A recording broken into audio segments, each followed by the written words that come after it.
Hello everyone. Good morning, good afternoon, good evening, depending upon when you are watching this video lecture. Today let's discuss about consolidated financial statements to be prepared by a holding company if it owns majority shareholding in one or more subsidiary companies. But before entering into the technicalities of consolidation,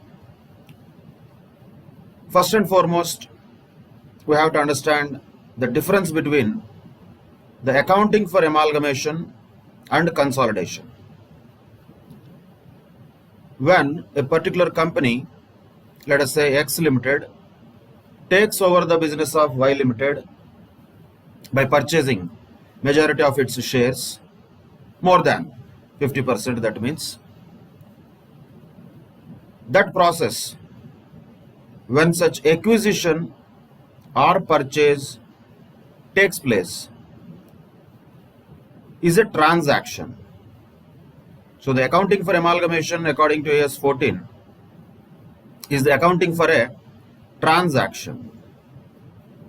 Okay, in that many nitty-gritties are there, lot of items to be adjusted, but all of them are happening when a transaction has happened, and that transaction is what we can call as purchase or acquisition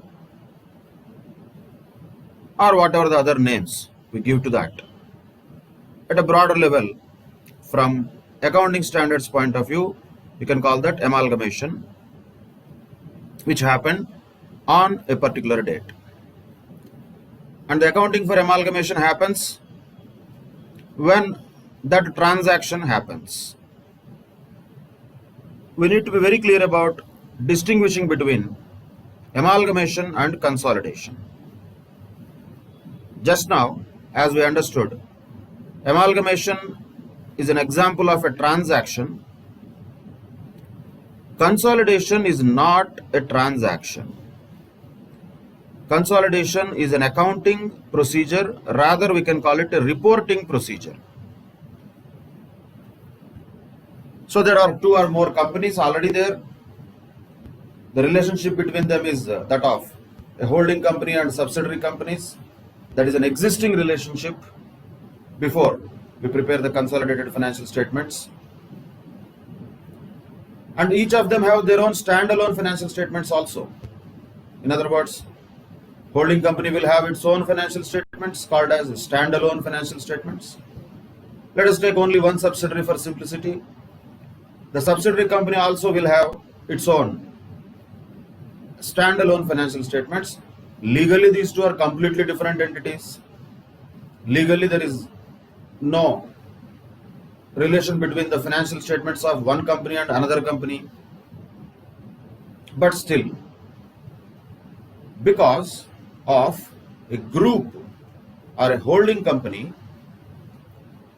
having a control over one or more subsidiary companies, needs to present its standalone financial statements anyway, but also it has to do this process of consolidation of all the financial statements of subsidiaries into its own financial statements.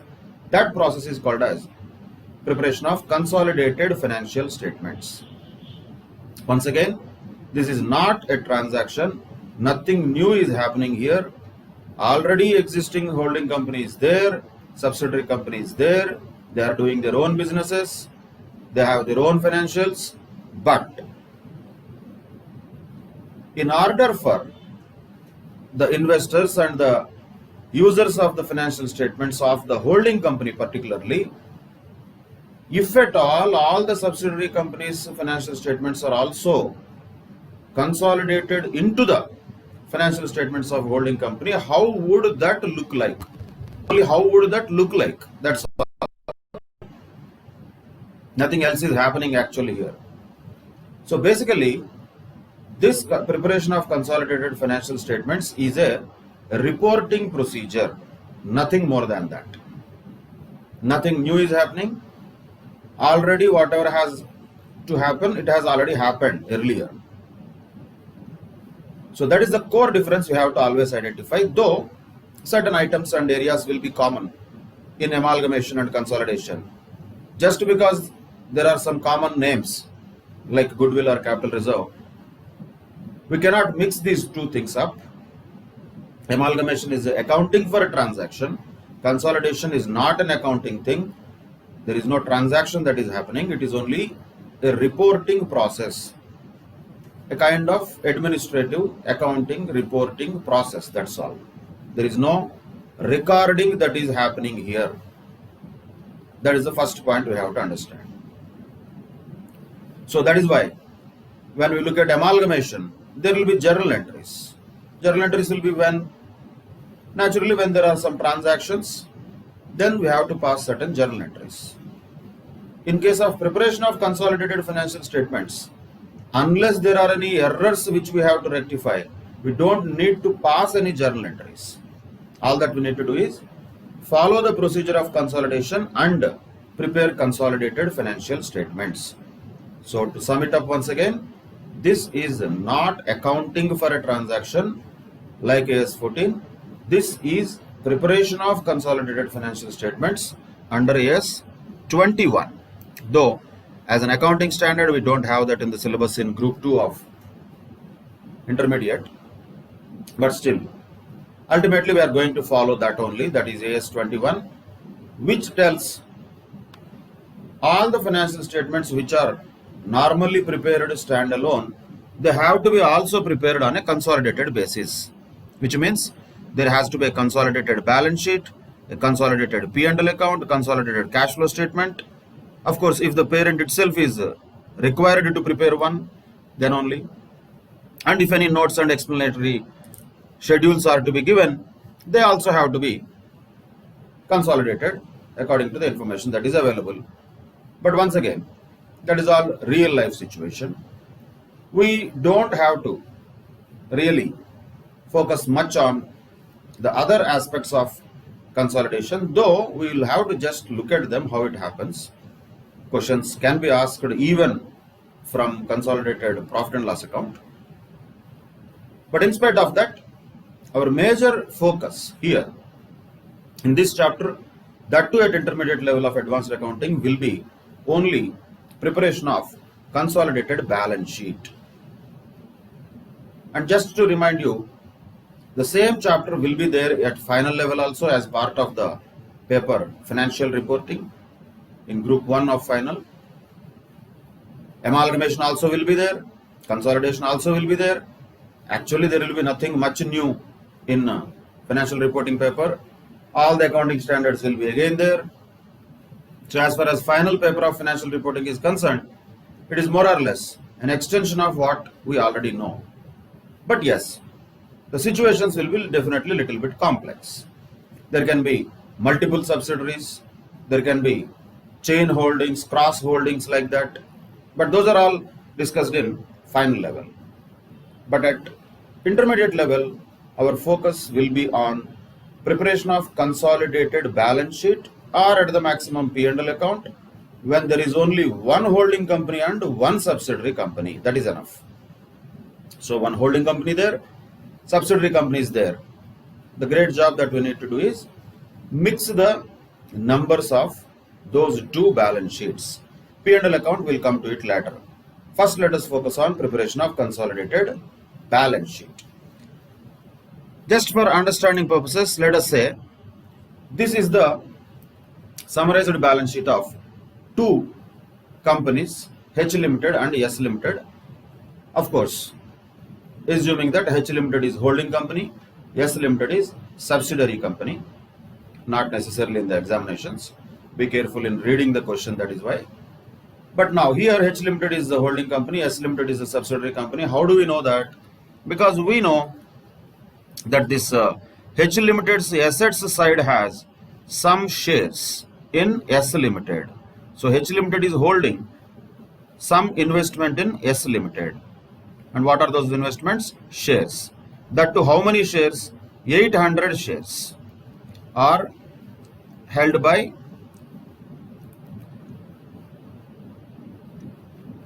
H Limited in S Limited, 800 shares. Then immediately we have to look at S Limited. First of all, how many shares are there in S Limited, number of shares wise. S Limited's equity share capital was 1 lakh rupees with shares of 100 rupees each. That means how many shares would have been issued by S Limited first of all? Naturally 1000 shares. Now from this we can understand, out of the 1000 shares that are issued by S Limited, 800 shares are held by H Limited already. Nothing fresh. Already they have acquired it, and already H Limited is the holding company of subsidiary company S Limited, because it is holding 800 out of 1000 shares in S Limited. That means this H Limited has around 80% of share in S Limited. So definitely we can say S Limited is a subsidiary of H Limited. Not by just the names. We have to look at the substance of the balance sheets. These are the two balance sheets of H Limited and S Limited, and first of all we identified which one is the holding company and which one is the subsidiary company. H Limited is the holding company, S Limited is the subsidiary company, because H Limited holds 80% of the equity share capital of S Limited. That is clear from the balance sheet. Nobody needs to tell that. We should identify and observe that. Now the question comes, sir, we want to consolidate these two balance sheets on this date and we want to present it to the shareholders of H Limited. Of course, H Limited's balance sheet standalone is already given. S Limited balance sheet standalone is anyway already there. So all that we need to do is consolidate these two things. Normally speaking, it just looks like, what is a big deal in this? Definitely, at a conceptual level, there is no big deal in this. Consolidation means what? Okay, boss, you add everything. Now machinery you will have 3,90,000, furniture you will have 1,67,000. Other non-current assets you will have 4,40,000 plus 150, 5,90,000. Just keep on adding all the assets, you will get consolidated balance sheet items, right?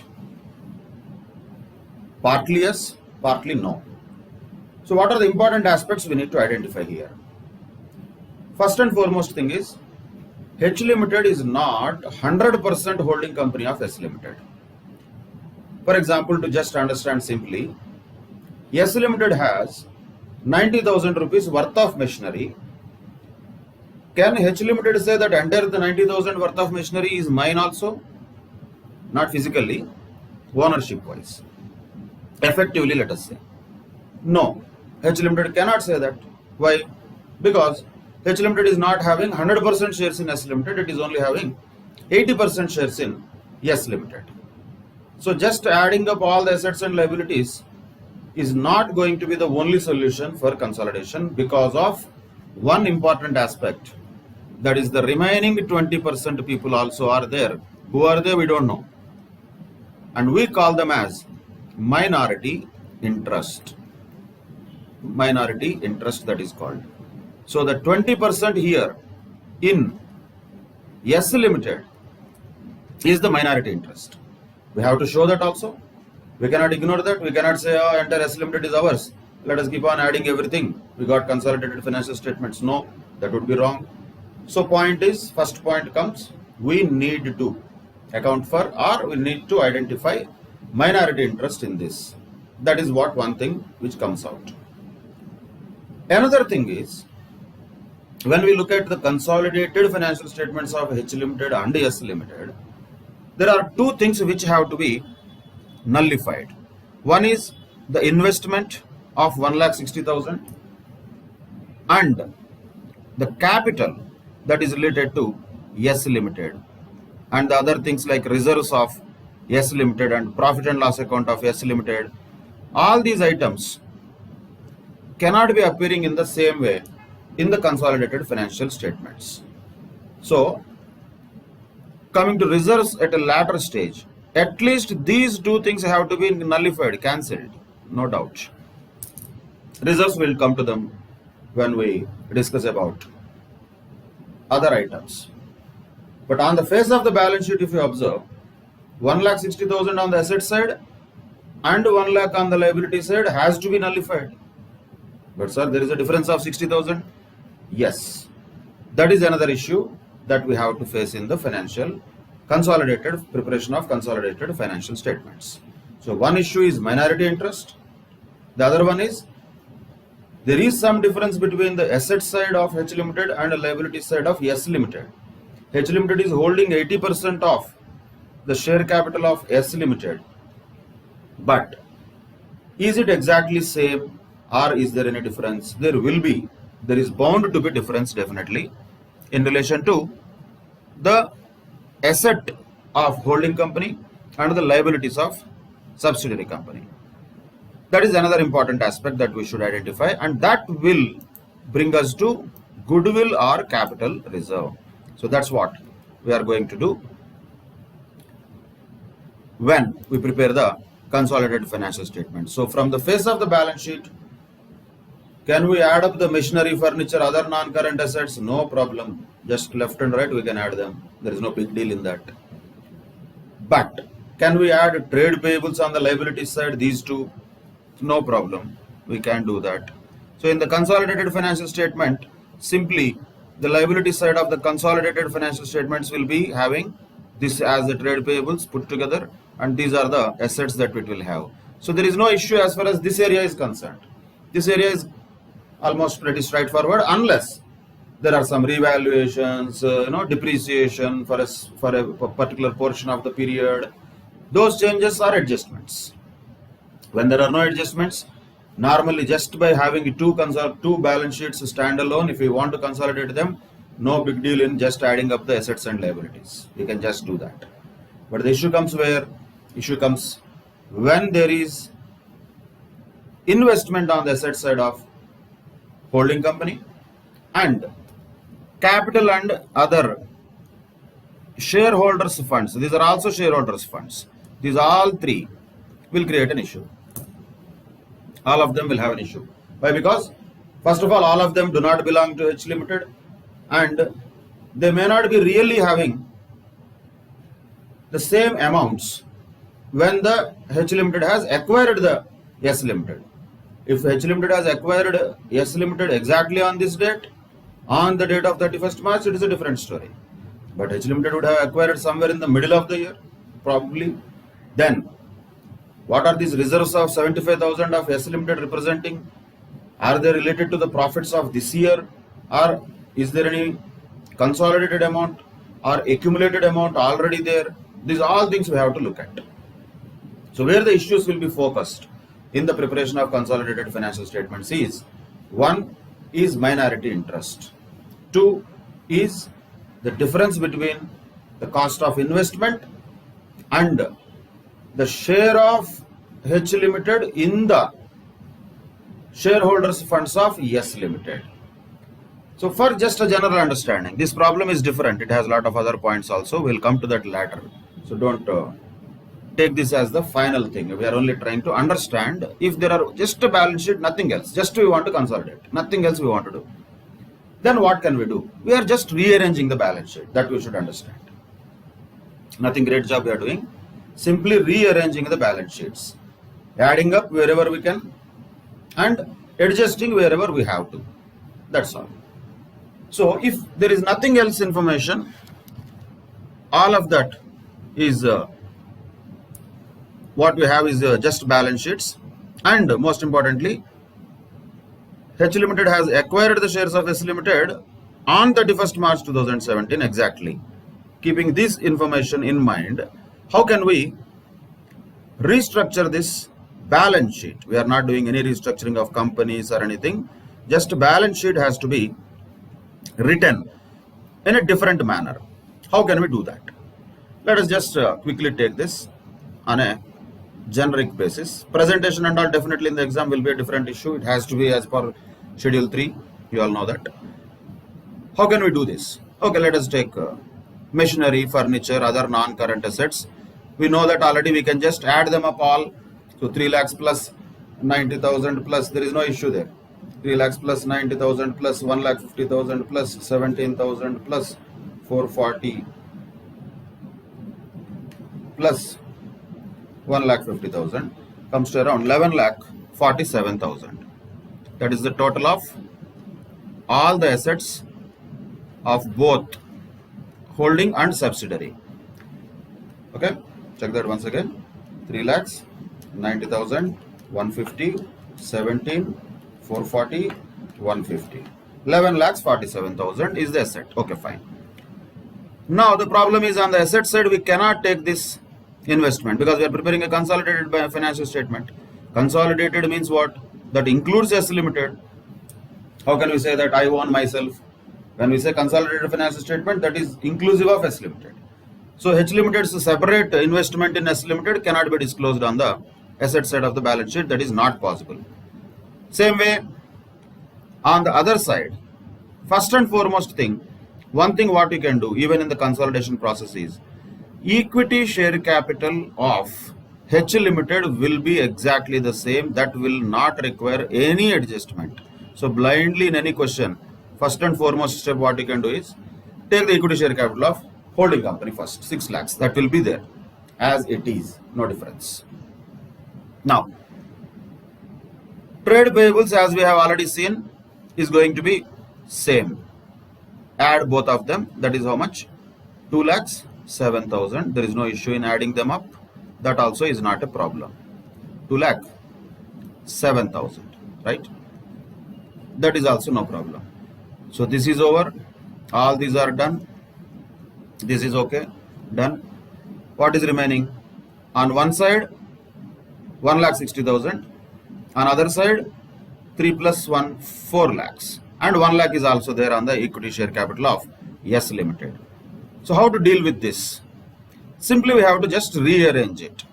Again, I am not telling that this is the way we have to do for every question, because only 2 balance sheets will not be given to you for consolidation. But this will definitely tell us consolidation in an essence is what? In an essence, it is just rearranging the balance sheet. That we can understand from this. Taking the equity share capital of holding company directly, adding up the assets of holding and subsidiary companies if there are no adjustments, and adjusting the other things like reserves and all with holding company and minority interest separately written. Now let us first understand goodwill. Goodwill can be understood, or capital reserve can be understood here itself. What is that? First of all, how much H Limited has paid for acquisition of 80% of shares of S Limited. It has paid 1,60,000 rupees. That is what is the asset side of balance sheet of H Limited is telling us. That is called cost of acquisition, we can say. But is S Limited really worth that much? Let us check. What is the worth of S Limited actually on this date? Which is nothing but equity share capital 1 lakh plus reserve 75,000 plus 25,000 P&L account. That is shareholders funds. That is net worth. That is the value of S Limited, because we assumed H Limited acquired S Limited on 31st March only, on the same date only. So this is the total value of S Limited on that date. How much that comes out to be? 2 lakhs. So effectively the 2 lakhs worth S Limited has been acquired by H Limited. But has the entire S Limited is acquired? No. Only 80% of that is acquired by H Limited, which means how much is that? 2 lakhs into 80%. That is 1,60,000 exactly coming to be here 1,60,000. Naturally, because we are taking the date of acquisition also as the same as date of balance sheet. If there was any difference, there would have been goodwill or capital reserve. But there is no goodwill or capital reserve, because 2 lakhs worth S Limited is acquired by H Limited. That too, 80% of that 2 lakhs is acquired for 1,60,000. That is why in the balance sheet there is no goodwill or capital reserve. But we can understand the point here simply. Though there is no goodwill or capital reserve, if for example H Limited has paid instead of 1,60,000, 1,70,000, that means what? It paid more than what it is supposed to pay. That 10,000 is called as goodwill. If not in this balance sheet, if H Limited paid only 1,50,000, that means it paid lesser amount than what it is supposed to pay. Why it would happen? Because it was bargained with S Limited like that, which results in capital reserve. So what is the difference between the cost of acquisition of shares in subsidiary company and the real share of the holding company in the subsidiary company on the date of acquisition? On the date of acquisition is what is goodwill or capital reserve. In this case, there will not be anything. Why? Because the date of acquisition is same. Exactly, it paid 1,60,000 only, which is what it is supposed to pay. So this 1,60,000 got cancelled. In this 2 lakhs, that is 1 lakh plus 75,000 plus 25,000 on the liability side, how much got cancelled? 1,60,000 got cancelled. Now comes the question, what about the remaining 40,000? Sir, that's what is minority interest. Why? That is the 20% of this 2 lakhs. That is a minority interest, right? What is 20% of 2 lakhs? That is 40,000. So, on the liability side, you continue to have minority interest at 40,000. That is minority interest 40,000, which is nothing but the share of minorities in the share capital and reserves of the subsidiary company, in this case on the date of balance sheet. Afterwards also it will go to minority interest, but here because we assumed date of acquisition itself is the date of balance sheet, minority interest is 40,000. Now simply observe this, what we have done. Assets just got added up, liabilities just got added up, share capital of holding company just came automatically. Out of the assets side, 1,60,000 got nullified with another 1,60,000 on the liabilities side. Because here what was nullified was 2 lakhs on the liability side. What is nullified on the asset side is only 1,60,000. The remaining 40,000 is still there on the liability side as minority interest. So naturally, what will be the reserves and surplus of H Limited? Whatever it already has, that will be same. That comes out to be 3 lakhs as it is already given. 3 lakhs. So naturally, what will be the total of balance sheet? 6 lakhs. Equity share capital plus minority interest 40,000 plus 3 lakhs reserves and surpluses of H Limited itself plus 2,07,000 liabilities. Naturally 11 lakhs 47,000. That's all. If no adjustments are other than this are there, if consolidation also happens on the date of acquisition, actually there is nothing for us to do. We all just need to do is add the assets, add the liabilities, nullify the investments with the shareholders funds of, nullify the investments on the asset side of the holding company with the shareholders funds of subsidiary company, that too creating minority interest for the balance. If there is any difference between the cost of investment and the actual share of the holding company in the subsidiary company's net worth on the date of acquisition, that will be considered as goodwill or capital reserve. If it was there, it would have been there in the balance sheet. It is not there. That is why if you can see 80% of 2 lakhs exactly was matching with investment of 1,60,000. Both got nullified. All that we did is remaining things have been rearranged in such a manner, added if required, deleted if required, so that we have a consolidated balance sheet.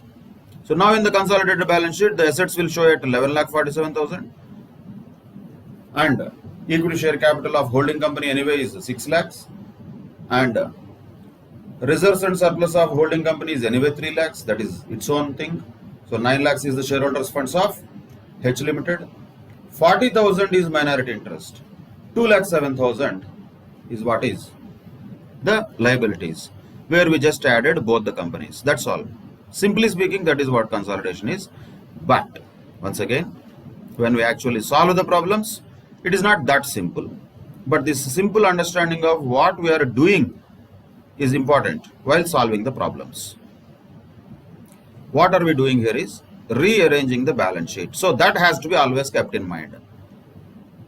And very important point is, sir, we are talking about 2 already tallied balance sheets.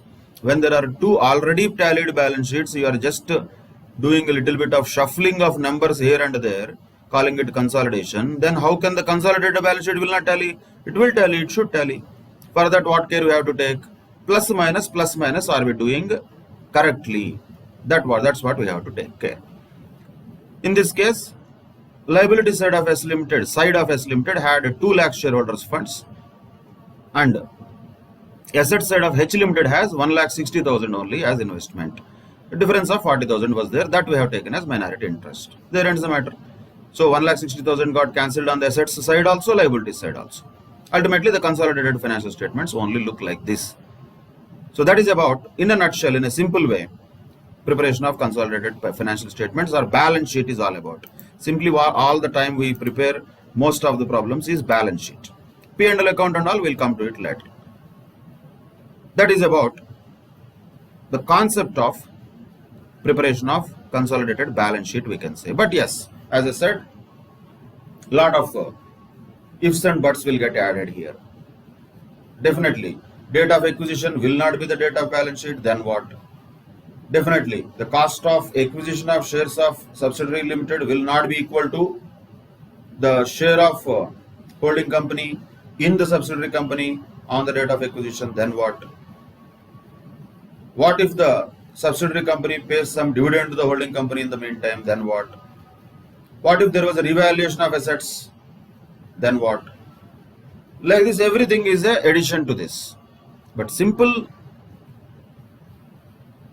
exercise that we are going to do ultimately is going to be this rearrangement of balance sheet. And all care has to be taken about plus and minus, that's all. So what was minus here? Everything is plus only. Only minus is 1,60,000 on the asset side, 1,60,000 on the liability side. That is the only thing that we did in this particular case. But yes, practically we have to do many other things also while actually preparing consolidated balance sheets of companies when more details are available. Now let us understand the same thing in little detail. How the consolidation process has to be followed. We already have touched it to some extent. That's what is reiterated here in the process also.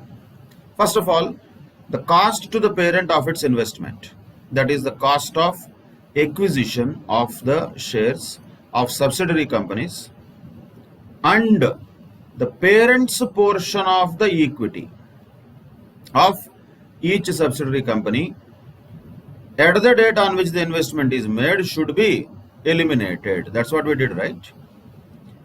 That's what we did. 1,60,000 was cost of acquisition. And what was the parent's portion of equity? 80% of 2 lakhs. That was also 1,60,000. Both got eliminated. However, if the cost of acquisition either exceeds or it is less than the acquirer's interest means the parent's portion of equity in the subsidiary company at the date on which the investment has been made, if that is the case, then goodwill will arise or capital reserve will arise as a result of the one of them only, not both. Either goodwill or capital reserve. When goodwill? When the cost of acquisition is more than the acquirer's interest. When the cost of acquisition is more than, let us call this, acquirer's interest. Acquirer's interest is nothing but parent's portion of equity in the subsidiary companies. If this is the case, goodwill will arise. On the other side, if the cost of acquisition is less than the acquirer's interest, then capital reserve will arise. So in this case, goodwill, in this case, capital reserve. That is common point. But point is about calculations. We have to calculate cost of acquisition, which will be there in the question anyway on the asset side of the balance sheet of H Limited, holding company. But main calculation will be acquirer's interest in the subsidiary company on the date of acquisition. That's what we have to calculate carefully in the exam questions. We will do that. But concept is same. Concept is what? Acquirer's interest is nothing but what? The parent's portion in the equity. Equity, once again, here don't think only equity share capital. Equity means shareholders' funds we are talking. That includes share capital plus reserves and surpluses. All of them belong to the holding company, but not a portion. So how much our parent's portion of the shareholders' funds of subsidiary company is there? That is what is the worth of subsidiary company which the holding company was supposed to pay when it acquired it. But it paid more than it. Why? That is goodwill. On the other side, if it paid less than it, then why? There is a gain because of that. So that is capital reserve. So that is a very important point to note. Goodwill or capital reserve will arise like this. And a very important point, the next one, each of them, we have to follow the process. Intra-group transactions have to be eliminated. Intra-group transactions like sales, expenses, dividends, etc. They have to be eliminated. Because when you say consolidation, all are same. All are presented in one financial statement. So within the group, in the sense, subsidiary company made some sales to the holding company. Naturally, for holding company, it would be purchases. So these purchases also has to be eliminated. That sales also has to be eliminated. Same with expenses paid by one company to another company within the group, intra-group transactions. They have to be eliminated. And in respect of any unrealized profits or losses are there, they should also be eliminated or adjustments are supposed to be made. Why they might arise? Unrealized profits or losses. Why they might arise? Particularly when, let us say, H Limited or H holding company sells certain goods to subsidiary company at a profit, because these two are two different legal entities. Selling goods to subsidiary is not a crime. They sold it, no problem, already done. While consolidating the P&L account of H Limited and S Limited, we will eliminate the sales anyway. That is okay. For H Limited, it will be sales. For S Limited, it will be purchases. That is not a problem. But the problem comes when S Limited purchased these goods from H Limited and certain portion of these purchases are in stock. So what is the problem? S Limited in its balance sheet would have recorded this stock on the assets side as inventories at its purchase price. Definitely that is correct. S Limited has done nothing wrong because it purchased it at whatever price, that is its cost. And stock would have been recorded to the cost which S Limited has incurred. But now when the time of consolidation has come, this stock will be added to the stock of H Limited. There is no problem with the stock of H Limited in this case. But when this stock is getting added, it is getting added at a cost to S Limited. However, in this case, H Limited already made a profit on this stock. But when you are preparing the consolidated financial statements or consolidated balance sheet, can the profit made by H Limited be included in the stock valuation? Ideally no, because the stock is supposed to be recorded at cost. Cost to whom now? Consolidated financial statements are prepared for group, not for H Limited, not for S Limited. For them separately there are anyway standalone financial statements. Consolidated balance sheet is prepared for group itself. Is the stock that is reported in the standalone balance sheet of S Limited, is it the cost to the group also? No, it is not, because it includes profit. That profit is unrealized profit. That definitely has to be adjusted. Where it has to be adjusted depends upon who made the profit. Who made the profit in this particular case? H Limited made the profit. That means it would have been already included in the P&L account of H Limited. Reduce that. So one minus on the liability side. Always our mind has to be liability side, asset side, liability side, asset side. Plus minus, plus minus. That is where the mind should be. So one minus on the liability side from the P&L account of H Limited, done. So when there is a minus on the liability side, there should be a minus on the asset side also. Where? That is from the inventory, that is stock. So stock has to be reduced. Also, profits of H Limited also to be reduced because of they being unrealized profits. And vice versa is also possible. Then also stock will be reduced, that is common. But instead of adjusting the profits of H Limited, we have to adjust the profits of S Limited. So adjustment related to the unrealized profits or losses, particularly when there are goods in stock which have been sold by one company to another company at profit earlier, has to be done.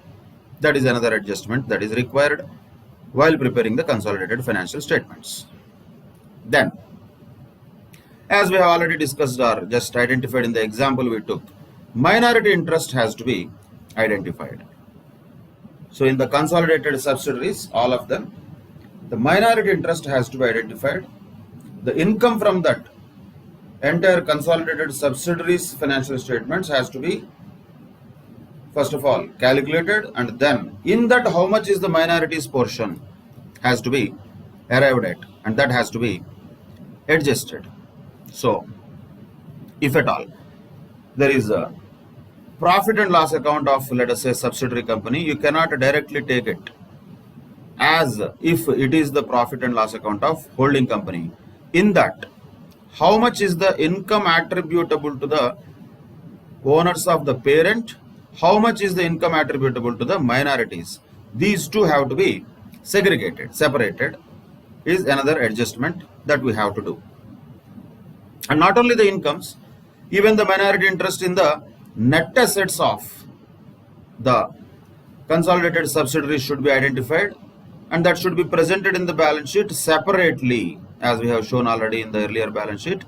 Minority interest has to be shown separately in the balance sheet from the liabilities and equity of parents' shareholders. And what is minority interest? In the subsidiaries net assets, naturally the amount of equity that is attributable to the minorities on the date when the investment in the subsidiary is made, and the minority share of movements in equity since the date the parent subsidiary relationship came into existence. In other words, because we have taken here the date of acquisition and date of balance sheet are same, there was no movement afterwards. But normally speaking, if acquisition happened on some date which is prior to the consolidation date, the profits which the subsidiary has earned from the date of acquisition till the consolidation date, those are called post-acquisition profits. They have to be split also between minorities and parent group, that is holding company.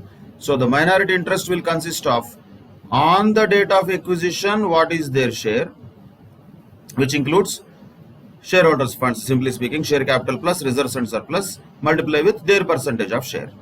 And not only that, any movements in equity afterwards. See, why there will be movements in equity? Majorly because of the profit or loss that is earned after the date of acquisition. In that also they will have a share. That also will be calculated as minority interest. This is the general process of consolidation. So once again, yes, there will be so many adjustments also in addition to this process, but the major aspect or major concept here that we have to observe is, one is minority interest, two is goodwill or capital reserve calculation. They have to be done. Now let us look at some of the examples how to calculate goodwill or capital reserve. What is goodwill? Simply speaking, the cost of investment minus of parent's share in the equity of the subsidiary on the date of investment. What is capital reserve? Reverse. If cost of investment is less than the parent's share in the equity of the subsidiary on the date of investment, then that will result in capital reserve. And how that will be calculated? Parent's share in the equity of the subsidiary. Naturally, it has to be determined on the basis of information contained in the financial statements of subsidiary on that date of investment. If that is not available, we have to take the preceding financial statements of subsidiary company when it is available. So that will be a major challenge actually when solving the problems. Why? Because here we have taken the date of acquisition, date of consolidation same, but no, practically it will not be the case. In any question, date of acquisition will be different, date of consolidation will be different. So we need to identify the movements in the equity of the subsidiary between the date of acquisition and the date of consolidation. But when it comes to the computation of goodwill or capital reserve, what matters is the equity of the subsidiary on the date of acquisition only, the date of investment only. Let us look at the example here. Say H Limited acquires 70% of the equity shares of S Limited on 1/1/2017, 1st January. Okay. On that date, it acquires 70%. On that date, S Limited has, not was, it has 10,000 equity shares of 10 rupees each. That means 1 lakh rupees. Accumulated reserves balance was 1 lakh rupees also. And H Limited, while acquiring, paid 1,60,000 rupees in order to acquire this whatever 70% interest in the S Limited's assets. And assets of S Limited were revalued on this date of 1/1/2017, that is the date of acquisition, and the revaluation loss of 20,000 was ascertained. And how can we know that? What is the book value of the shares of S Limited? Let us see that. What is the percentage of acquisition here? 70%. See, while solving any question, this is only just example and practice question. These are not examination questions. This is only for understanding the concept of goodwill or capital reserve. These questions are given. But in the examination questions, even in any question, main facts that we need to identify in any question is, first of all, who is a holding company and who is subsidiary company. First point is parties. Who is holding company? Who is subsidiary company? Who is holding company here? H Limited. Who is subsidiary company? S Limited. Incidentally same, no problem. Second and foremost important point is how much percentage of share the holding company has. That has to be always kept in mind while solving the question. That is 70% only. That's all. Then the third point is the date of acquisition. And the fourth point will be date of consolidation, which we don't need here because we are not talking about consolidation. We are only talking about the date of acquisition. These four facts are always important to be identified in any question, irrespective of big, small, whatever it is. These four facts have to be always identified in the question that is given to us. Who is the holding company and subsidiary company?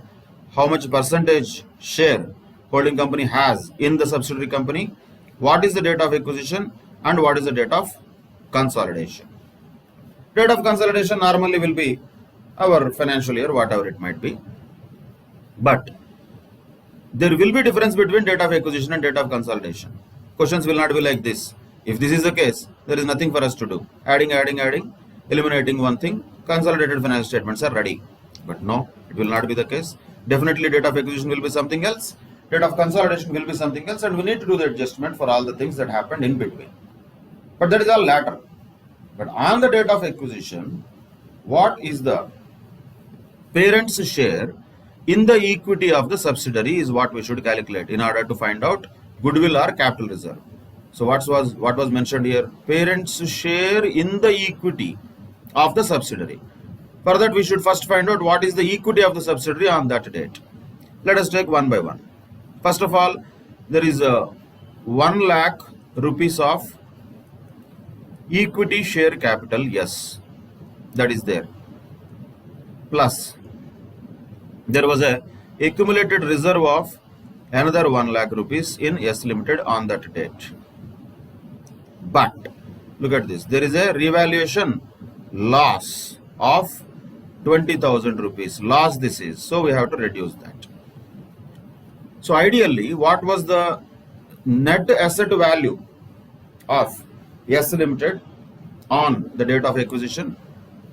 2 lakhs minus 20,000, 1 lakh 80,000 is the net asset value of S Limited. You can call it net worth, you can call it net asset value, you can call it book value, whatever you can call it. But intrinsic value, any of them can be used, but ultimately this is what is the equity of the subsidiary on the date of acquisition by the parent. But now this entire 1,80,000 do not belong to H Limited because they acquired only 70% of it. When they acquired only 70% of this, how much is their share in 1,80,000? 1,80,000 into 70%, that comes to 1,26,000. So their share in the, there means the parent's share in the equity of the subsidiary was 1,26,000. But they had to pay 1,60,000. Means they paid more than 1,60,000 they paid, and they paid more than what they are supposed to pay because their share in the net assets of subsidiary was only 1,26,000. So what is this difference between amount of investment or cost of investment minus parents' share in the equity. They paid more than what they are supposed to pay. Why they paid, we don't know. When we don't know, we call it goodwill. We don't know. That is why we call it goodwill. So 1,60,000 rupees minus 1,26,000 is what is goodwill of this particular situation. Now look at another situation which is also similar but little bit numbers differ. Same thing, other things are same. See, 1 lakh rupees equity, 1 lakh rupees reserves, everything is there. But instead of loss, there was a revaluation profit. So 1 lakh rupees equity is there here also. 1 lakh rupees reserves are there here also. In what? In the subsidiary company. But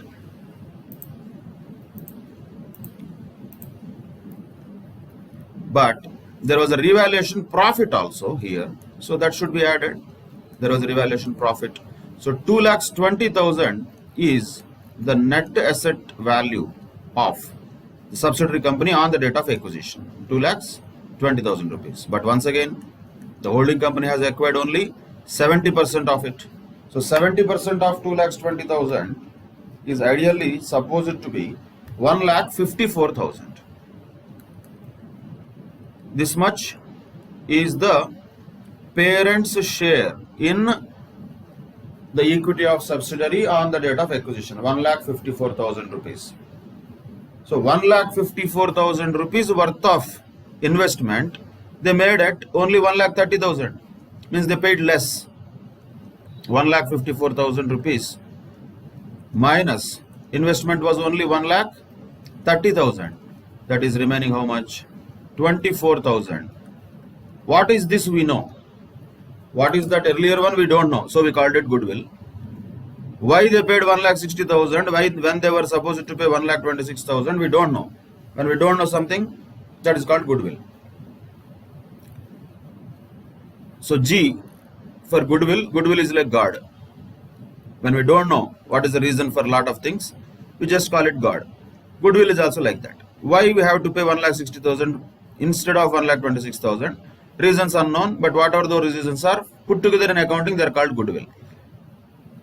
Capital reserve is not like that. Capital reserve is a real profit, isn't it? See, you are supposed to pay 1,54,000, but you paid only 1,30,000. Means you made a gain here. Definite 24,000 gain happened to holding company because of this. You are supposed to pay something, but you paid less. That is a gain. That is 24,000. But the question is, what kind of gain that is? Is it a revenue gain or a capital gain? Capital gain not from tax point of view, but even from a classification of revenue items and capital items point of view, what kind of gain that is? That is a capital nature. So we call it capital reserve. We transfer it to capital reserve.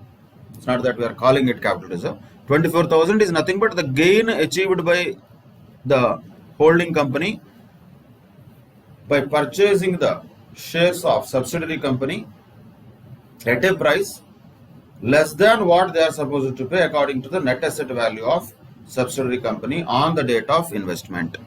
That gain is what we call as capital reserve. However, if the holding company decides to pay more than its share in the net asset value of subsidiary company on the date of investment, why it pays we don't know, but we call that excess payment as goodwill. That is goodwill or capital reserve in a nutshell. Of course, this information will be given in the questions. All that we need to do is we need to identify correctly, and most importantly, the concept is important.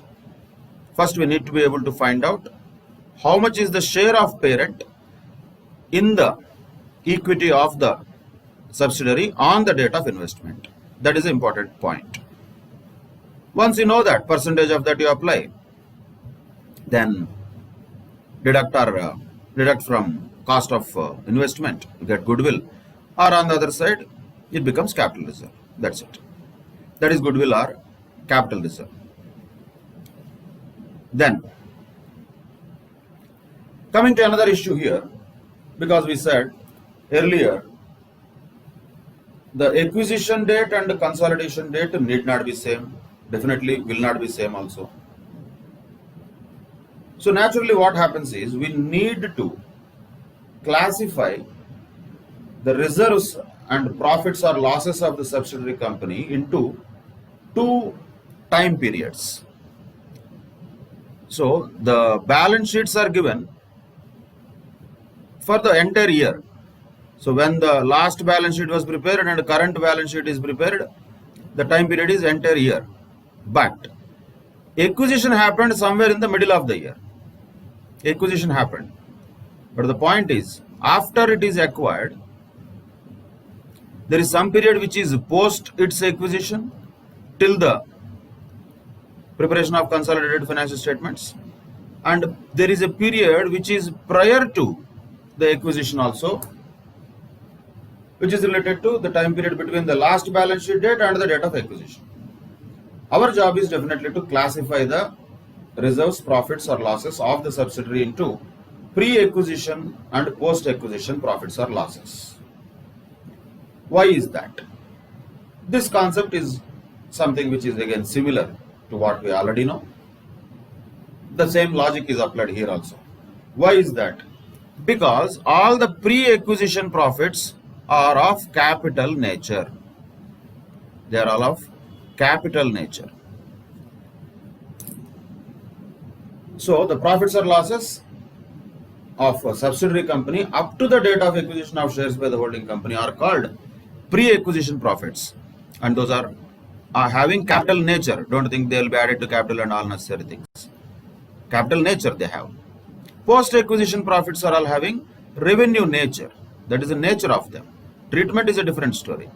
Revenue nature is not a problem. Revenue nature will be added to the P&L account of holding company, because its own profits anyway it will have, and its share of revenue profits of subsidiary company also will be treated as its own revenue profits. That will be added to the revenue profits of holding company. It's a share only, once again, excluding minority interest. Same way, all the reserves of the subsidiary company also up to the date of acquisition are capital reserves from the point of view of holding company. So the point is, whenever the holding interest in the subsidiary company has actually been acquired during the middle, somewhere in the middle of the period of the current year, we need to calculate pre-acquisition profit accordingly, carefully. That is of capital nature. And not only that, what about minority interest? Yes, definitely minority interest will have their own share in the reserves, profits or losses always. Reserves include profits or losses of the subsidiary. Whether they are pre-acquisition or post-acquisition, for them it doesn't matter. It is minority interest, that's all. So what will be the minority interest normally, as we already earlier discussed? Of course, the share capital portion belonging to the outsiders, and not only that, the minority interest in the reserves and profits of the subsidiary company also shall be added to the minority interest. So the minority interest will consist of their share in equity share capital and their share in the reserves and surplus also, of whom naturally subsidiary company. Here when we look at the reserves and surplus of subsidiary company, when it comes to the minority interest, it doesn't make any difference whether these reserves and surpluses are already existing on the date of acquisition or they are acquired after the date of acquisition. Both of them are minority interest. So these reserves and surplus, here you can further say they will have capital nature also, revenue nature also. Both of them will be added to minority interest. That is the minority interest calculation in a nutshell. Then, as we have already observed, the post-acquisition profits related to the subsidiary company and the share of the holding company in the post-acquisition profits, which is related to this area, has no issues much. Why? Because it is of revenue nature. Directly, it will be also added to the reserves and surplus of holding company. But the question comes with this: how to treat the pre-acquisition profits which are of capital nature? How they have to be treated? Once again, if you remember AS 13, Similar treatment was there also. Same logic applies here also. If there is any holding company's interest in the pre-acquisition reserves and profits, they should be adjusted against the cost of control to find out goodwill or capital reserve. Means ideally that should be reduced from the investment that has been made by holding company in the subsidiary company. So cost of investment should be reduced with pre-acquisition profits. While calculating goodwill or capital reserve, here we did not talk about any post-acquisition, pre-acquisition profits. It was only just position of the subsidiary on the date of acquisition. That anyway is clear. But the question now is how to treat the pre and post-acquisition profits of subsidiary. Post-acquisition profits, there is no problem. All the post-acquisition profits which are related to the subsidiary will be added to the reserves and surpluses of holding company. There is no issue in that. The question is about pre-acquisition profits, which are of capital nature. How should we reduce them? How should we treat them? Simply speaking, they should be reduced from the cost of acquisition or cost of investment itself. So the investment cost that the holding company has done in the subsidiary company should be reduced by its own share in the reserves and capital of subsidiary company on the date of acquisition anyway. So cost of investment is already there. That's what we looked at here.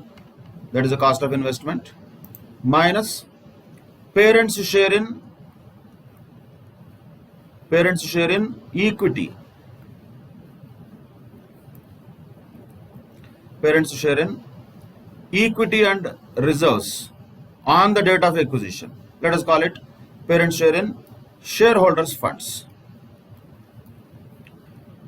Shareholders' funds of subsidiary on the date of acquisition will be deducted. That's what is nothing but parents' share in equity. In addition to that, also what we have to reduce is now pre-acquisition profits, because they are also of capital nature. That is the only point. And remaining is goodwill. So what if this is negative? That is capital reserve. As simple as that.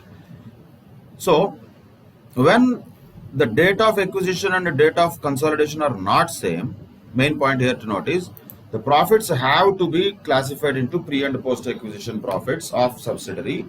Post acquisition profits of subsidiary, of course, in that the parent's share should be added to reserves and surplus of the parent, and minority interest will be added to minority interest. That is the revenue profits of subsidiary company related to minorities. Question is about pre-acquisition profits prior to the acquisition of shares in subsidiary. They are of capital nature first of all. What has to be done to the share of holding company in the capital profits like that, which are pre-acquisition profits, that should be reduced from the cost of investment. So this goodwill or capital reserve, whatever it is, that has another name.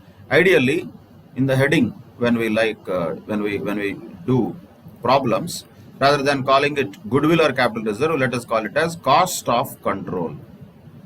That is the best word, because we don't know even which one will arise. Goodwill will arise or capital reserve will arise. So the working notes for that can be cost of control while finding out goodwill or capital reserve.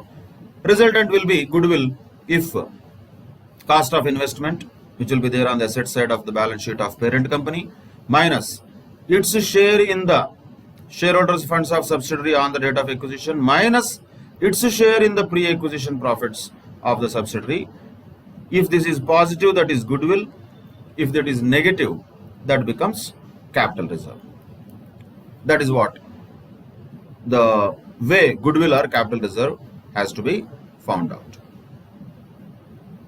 The same thing is explained with an example here, like an investment of AS13.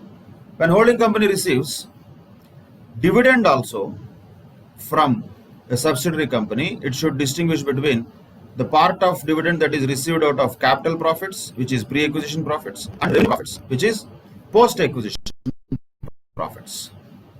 And naturally, the capital profits are credited to the investment account. In other words, they will be reduced from the cost of investment. Revenue profits are credited to the profit and loss account. Same thing. Same thing. Pre-acquisition profits, post-acquisition profits. What if dividend is received? This is a transaction we are talking. If it is already accounted for, there is nothing for us to do. If it is not accounted for, it is given in the question that it is not accounted for, parent company or holding company received some dividend but it did not account for it, or it accounted for wrongly, then we definitely have to do some entry or adjustment. Like what? Ultimately it results in this: the capital portion of the dividend, in other words, the dividend which has been declared by the subsidiary company out of pre-acquisition profits has to be reduced from the cost of investment. Once again say, from the cost of investment, that will be reduced, right? But the post-acquisition profits out of which the dividend is declared, that will be added to the P&L account. For example, if you say shares of X Limited are purchased on January of 2016, and in April 2016, X Limited declares some dividend in respect of 2015. The dividend received by the holder of these shares correctly should not be treated as income but as capital receipt and credited to the investment account, because this dividend is in respect of a period prior to the period of acquisition. So that is a pre-acquisition dividend. So pre-acquisition, post-acquisition profits is one part, pre-acquisition, post-acquisition dividends is another part, right? That is about some of the basic aspects of consolidation, terminology wise and concept wise. Each of them have to be understood very thoroughly, then only the problem solving will become easier. Let us quickly go through this again, the kind of practice question, and it was given in the exams also for 5 marks earlier. Just for computation of minority interest and goodwill or capital reserve, if any, that's what is asked here. Let us just understand this question. What is required are 3 things. One is minority interest on the date of acquisition and at the date of consolidation. That is one question. Second question is goodwill or capital reserve. In all the 4 cases, we have to calculate separately. Third question is amount of holding company's profit in the consolidated balance sheet. In the consolidated balance sheet, assuming holding company's own P&L account has 2 lakhs in each case. Okay. Now, cases are different. Let us take one by one. First, let us take minority interest. Minority interest on the date of acquisition also is asked, and on the date of consolidation is also asked. Both are asked. Let us take one by one, case by case. Case 1. How much is the minority interest? See, we are talking about holding company holding a subsidiary company A, 90% it is holding. That means minority interest is 10% naturally in the first case. So how much is minority interest? First of all, that can be easily found out. So it is 10% in the first case. Second case, 15%. Okay. Third case, 20%. That is minority interest. Okay. 0%, no minority interest. That is in the fourth case. On the date of acquisition, how much will be the minority interest? Nothing but 10% of whatever the share capital and reserves of subsidiary company are there on the date of acquisition, which is nothing but 1 lakh plus 50,000. 1 lakh plus 50,000. Share capital 1 lakh, P&L account 50,000. That is 1 lakh 50,000 into 10%. So 1 lakh 50,000 into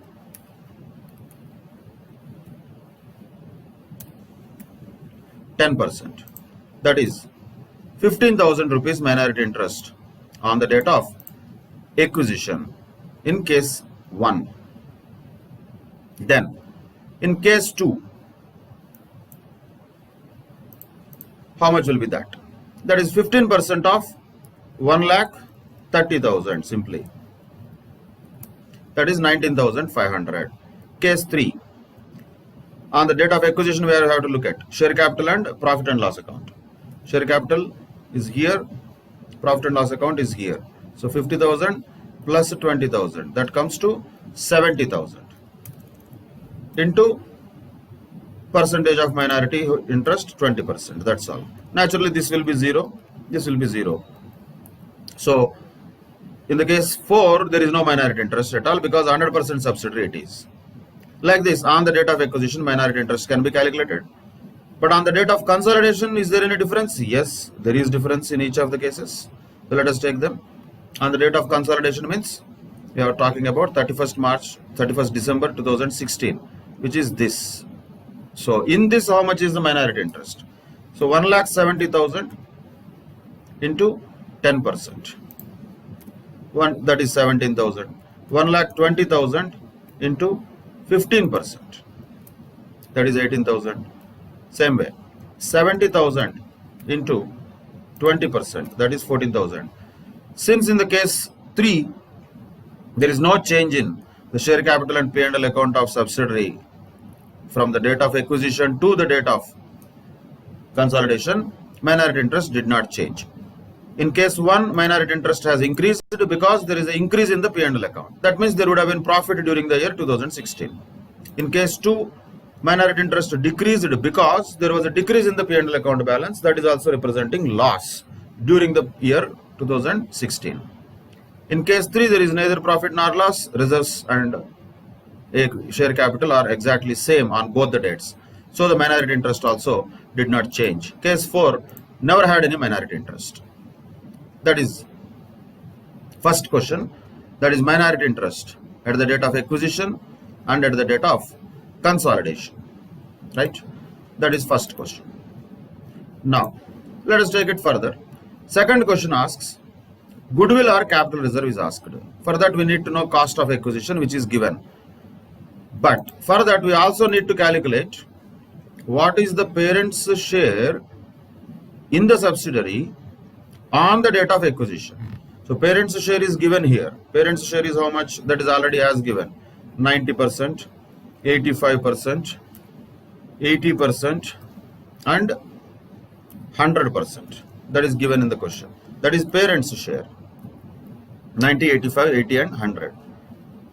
But what is 90% of what? 90% of the shareholders' funds of subsidiary on the date of acquisition. Here consolidation date is immaterial. We don't have to look at this date at all. We are talking about date of acquisition only. Goodwill or capital reserve is calculated on the date of acquisition only. So 1,50,000 into 90% represents parent's share in the subsidiary company on the date of acquisition. How much was the minority's share? That we have already calculated. That was 15,000. So naturally 1,35,000 belongs to parent. Same way, 1,30,000 in the second case into 85% is parent's share. Same way, 70,000 into 80% is parent's share. That is 56,000. Same way, 90,000 into naturally 100% means the same amount. 90,000 is parent's share in the equity of subsidiary on the date of acquisition. But how much is actually paid here? How much actually paid is 1,40,000, 1,04,000, 56 and 1 lakh. So let us take only one of them.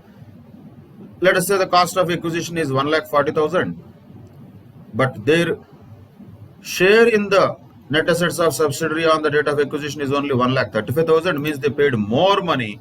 That means 5,000 is what? That is goodwill. That is goodwill. What about second case? Second case is actual cost of acquisition we have to take. 1,04,000 minus 1,10,500 is 6,500 capital reserve. Third case, 56,000. Exactly, they paid 56,000. That means no goodwill, no capital reserve. Then the next one is 1 lakh is the cost of acquisition, but they are supposed to pay only 90,000. They paid 1 lakh, which means there is again a goodwill of 10,000. That is goodwill or capital reserve on the date of acquisition. How much is the share of parent company in the net assets of subsidiary company on the date of acquisition is more or less when compared with the cost of investment, that is goodwill or capital reserve. That is the second question which was asked here. And the third question is amount of holding company's profit in the consolidated balance sheet, assuming that already its own profit and loss account is 2 lakhs in each case. It's a simple question once again.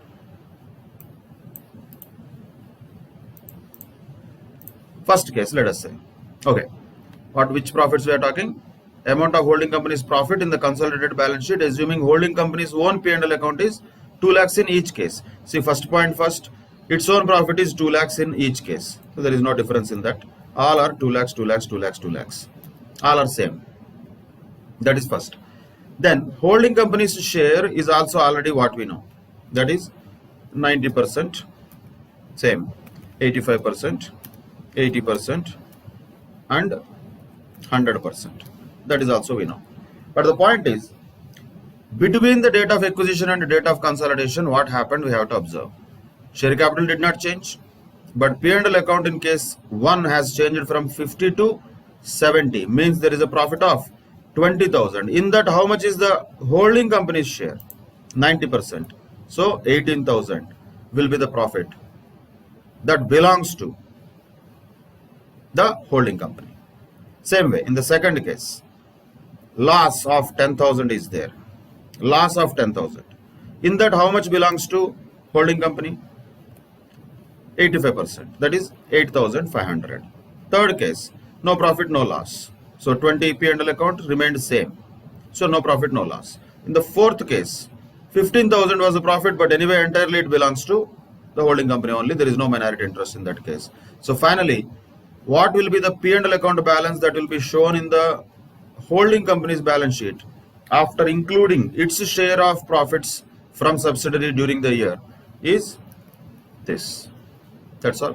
2,18,000, 1,91,500, 2 lakhs and 2,15,000 is the answer for the last question that is asked here, which is related to amount of holding company's profit in the consolidated balance sheet, assuming the holding company's own P&L account is 2 lakhs in each case. So what happened between the date of acquisition and the date of consolidation? Here exactly there is a year time period. In this year what happened? That is all post acquisition. If this happens in the middle of the year, then again pre-acquisition, post-acquisition, all that will come. Good news is in this question there is nothing like that. Entire period is post-acquisition only. So entire 20,000 is revenue profit only. In that holding company share is 90%. So it became 18,000. Like that loss. So these are the amounts which will be shown in the balance sheet of holding company under reserves and surplus as P&L account balances after adding its own 2 lakhs anyway, which is there. That is a example of all the things in one shot. Goodwill, capital reserve, minority interest, and how the post-acquisition profits will be shown in the books of the holding company after adding its share from the subsidiary company's profits also. This is how they will be shown. That's it. That is an example for understanding the concept of various items. However, by the way, same question was asked with some little bit of difference in numbers in the past exams also. So practice this for both purposes, understanding of what each of these words mean, as well as for examination point of view also, this will be useful. With that, we'll conclude today's session of basics and understanding of the consolidated financial statements. Major terms we use in this chapter are discussed. Basic aspects of preparation of consolidated balance sheet are discussed, and there are certain other adjustments also which are supposed to be discussed that we will do in the coming sessions. But basically the consolidation process is all about this. Adjustments will always be anyway there. Any rectification has to be done. Yes, any other things like elimination and all, they have to be done. Yes. So those things will happen according to the information given in the question. We don't have to worry about them. Any information given in the question, we should be able to understand where it has to be treated. And ultimately, there is no option. We have only two things on the balance sheet side, asset side, liability side. And ultimately, we have no option, one debit, one credit. So if we keep that in mind, consolidation process becomes easier when we maintain a balance. Simply all the time in our brain, we need to have balance. If we are adding something to asset, we have to add something to liability also. Or we have to deduct somewhere from the other asset. We have to make sure that. If we are deducting something from the liabilities, we have to deduct something from the asset also. Like that, where we are adding, deducting, or doing some adjustments, plus minus, ultimately, we are just restructuring the balance sheets into one balance sheet. That's what is consolidated financial statements or consolidated balance sheet is all about. We will discuss a few more items in the next session and also start solving some of the basic questions related to preparation of consolidated balance sheet in the next session. Till that time, take care. Bye-bye. Thank you very much.